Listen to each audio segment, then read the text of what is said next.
Congressman, it's so good to see you here at the DNC. Happy to be here. It's exciting.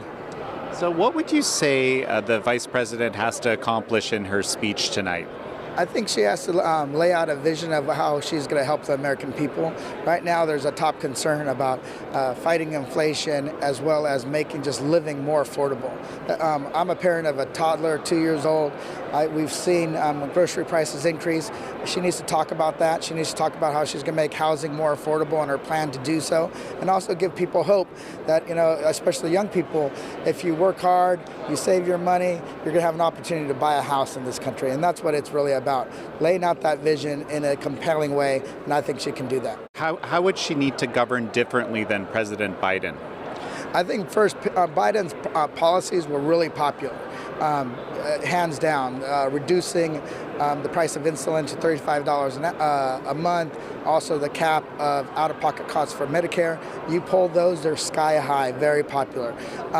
But he wasn't out there enough really selling what he was doing. She needs to be able to, any kind of accomplishment that she achieves, she needs to be out there selling it, not only every few months, but every single month across the country, and especially to the people that are, I would say, disenchanted that things can be accomplished. And sometimes things are, they just don't feel it right away, and we need to kind of spell it out and give them a picture of how it's going to change their lives.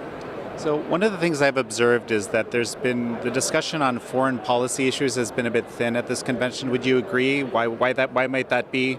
Well, foreign policy is always, when it comes to an area in a time when people are, the economy is the main number one concern, that's what people focus on. Focus on the issues that people care about. Food, housing, how are you going to get by? How are you going to raise your children? How are you going to be just thrive in this country? And I think that's where she's focused, and she's focused on the concerns that the people want to talk about. How do you see bipartisanship fitting into that picture?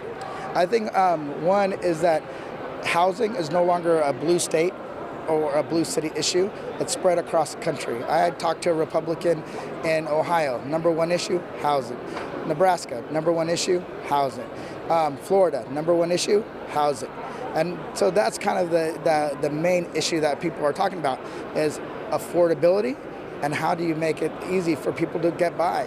And most people in this country get their wealth from owning a home. So they're connected, and people need to feel like they have a stake in the American dream, and the best way to do that is getting them an opportunity to buy something.